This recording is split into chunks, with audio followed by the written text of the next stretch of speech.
Ta parole est une lampe à mes pieds, une lumière sur mon sentier. Psaume 119, verset 105.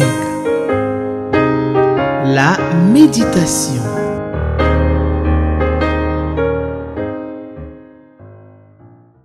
Chers téléspectateurs de Espérance TV, je vous salue.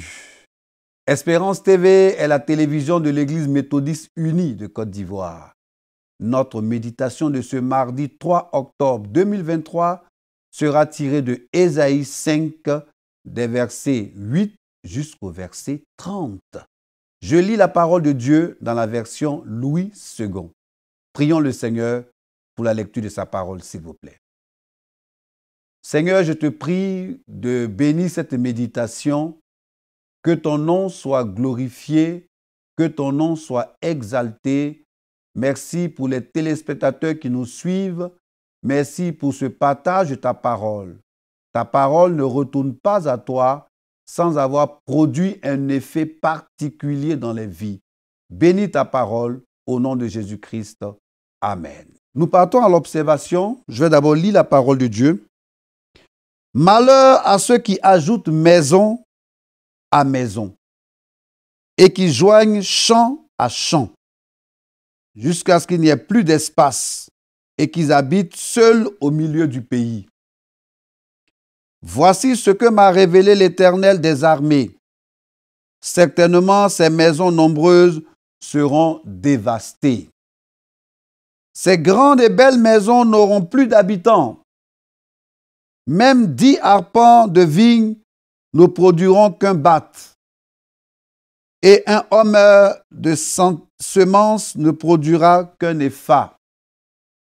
Malheur à ceux qui de bon matin courent après les boissons enivrantes et qui, bien avant, dans la nuit, sont échauffés par le vin.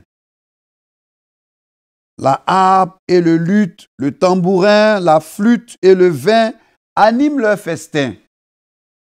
Mais ils ne prennent point garde à l'œuvre de l'Éternel. Et ils ne voient point le travail de ses mains. C'est pourquoi mon peuple sera soudain amené captif, sa noblesse mourra de faim. Et sa multitude sera desséchée par la soif. C'est pourquoi le séjour des morts ouvre sa bouche, élargit sa gueule outre mesure. Alors descendent la magnificence et la richesse de Sion, et sa foule bruyante et joyeuse. Les petits seront abattus, les grands seront humiliés, et les regards des hautains seront abaissés. L'Éternel des armées sera élevé par le jugement, et le Dieu saint sera sanctifié par la justice. Des brebis paîtront comme sur leur pâturage, et les étrangers dévoreront les possessions ruinées des riches. Malheur à ceux qui tirent l'iniquité par les cordes du vice, et le péché comme les traits d'un char, et qui disent qu'il hâte, qu'il accélère son œuvre, afin que nous la voyions. Que le décret du Saint d'Israël arrive et s'exécute, afin que nous le connaissions. Malheur à ceux qui appellent le mal bien et le bien mal, qui changent les ténèbres en lumière et la lumière en ténèbres, qui changent l'amertume en douceur et la douceur en amertume. Malheur à ceux qui sont sages à leurs yeux et qui se croient intelligents. Malheur à ceux qui ont de la bravoure pour boire du vin et de la vaillance pour mêler des liqueurs fortes, qui justifient le coupable pour un présent et enlèvent aux innocents leurs droits. Verset 24. C'est pourquoi comme une langue de feu dévore le chaume et comme la flamme consume l'herbe sèche, ainsi leur racine sera comme de la pourriture et leur fleur se dissipera comme de la poussière. Car ils ont dédaigné la loi de l'Éternel des armées et ils ont méprisé la parole du Saint d'Israël. C'est pourquoi la colère de l'Éternel s'enflamme contre son peuple. Il étend sa main sur lui et il le frappe. Les montagnes s'ébranlent. Et les cadavres sont comme des balayures au milieu des rues. Malgré tout cela, sa colère ne s'apaise point et sa main est encore étendue. Il élève une bannière pour les peuples lointains et il en siffle un des extrémités de la terre. Et voici, il arrive avec promptitude et légèreté. Nul n'est fatigué, nul ne chancelle de lassitude. Personne ne sommeille ni ne dort. Aucun n'a la ceinture de ses reins détachée, ni la couronne de ses souliers rompue. Ses flèches sont aiguës et tous ses arcs tendus.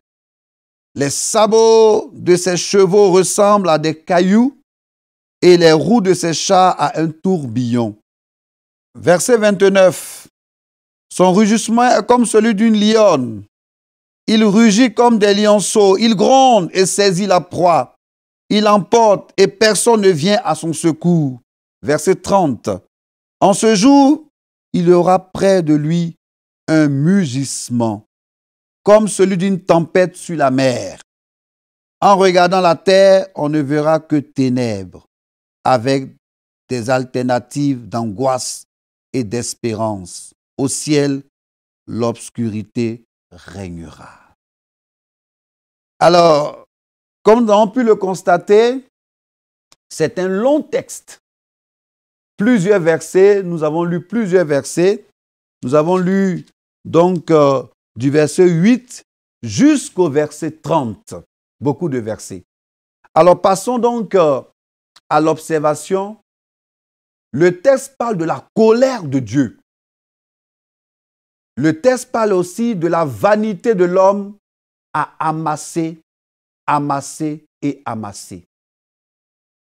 Alors, le lecteur de la Bible nous propose chaque fois des questions. Le lecteur de la Bible, il nous propose des questions. Et pour cette méditation, le lecteur de la Bible nous propose 3 questions. De quoi, pour question 1, de quoi ou de qui parlent ces versets? Question 2, est-ce que le passage m'apprend quelque chose sur Dieu, le Père, le Fils et le Saint-Esprit? Et question 3, quelle vérité Dieu me révèle? Quelle vérité Dieu me révèle? Ça, c'est exactement la question 7. Allons-y donc au découpage du texte.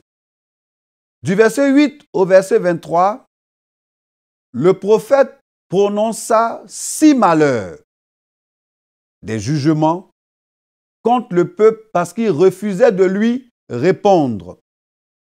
Alors, on va égrener les malheurs et les jugements. 1. Malheur sur les riches, les orgueilleux, les propriétaires fonciers, on va dire propriétaires terriens, qui font preuve de cupidité matérialiste. Deuxième jugement, les ivrognes, qui vivent de plaisir et de luxure. Troisième jugement, ceux qui se moquent de Dieu, qui défient Dieu. Quatrième jugement, ceux qui renversent les valeurs morales. Cinquième jugement, ceux qui se croient plus intelligents que Dieu, les arrogants, les orgueilleux. Et enfin, sixième jugement, les juges injustes, corrompus, qui rendaient leur verdict en fonction des pots de vin qu'ils recevaient. Ici en Côte d'Ivoire, on parlera dans le langage familier de ken, de business, de faire, on va faire. Et donc, toujours dans le découpage du texte, les versets 24 au verset 30, La conclusion de ce discours annonçait l'intention de Dieu d'envoyer une puissante armée contre Juda pour le vaincre et laisser la terre promise dans les ténèbres et la détresse. Dieu va envoyer 2 nations contre Israël. La première nation que Dieu va envoyer, c'est la Syrie, qui conquit le royaume du Nord en 722.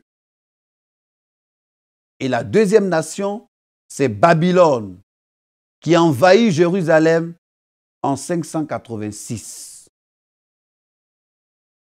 Nous remarquons que la colère de Dieu contre le peuple se manifeste par la privation de la lumière. On peut le voir au verset 30. On peut même le relire. Au verset 30, « En ce jour, il aura près de lui un mugissement comme celui d'une tempête sur la mer. En regardant la terre, on ne verra que ténèbres, avec des alternatives d'angoisse et d'espérance. Au ciel, l'obscurité régnera. » C'était le verset 30. Mais la délivrance promise au reste finirait par transformer les ténèbres en lumière. Ça, c'est le jour de la venue du Messie. Gloire à Jésus-Christ. Gloire au lion de la tribu de Juda. Et donc, un enseignement peut se dégager de cette méditation. Une application, un enseignement,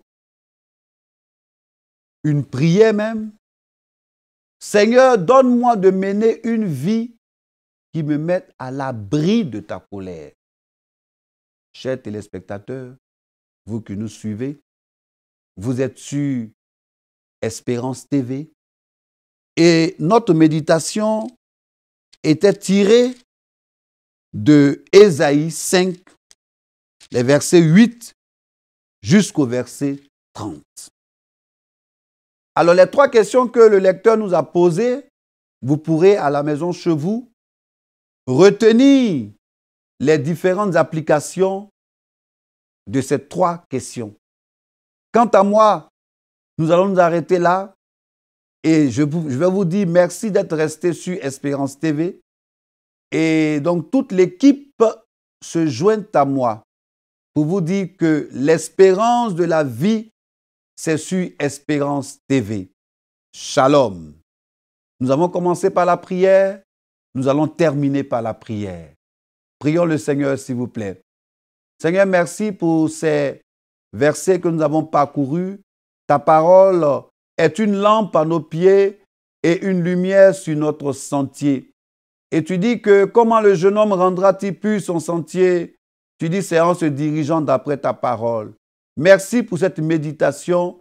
Merci pour ce jour que tu as permis et tu nous donnes de transformer les ténèbres en lumière. Que ton nom soit béni au nom de Jésus-Christ. Amen. Shalom et paix dans votre maison. Ta parole est une lampe à mes pieds, une lumière sur mon sentier. Psaume 119, verset 105. La méditation.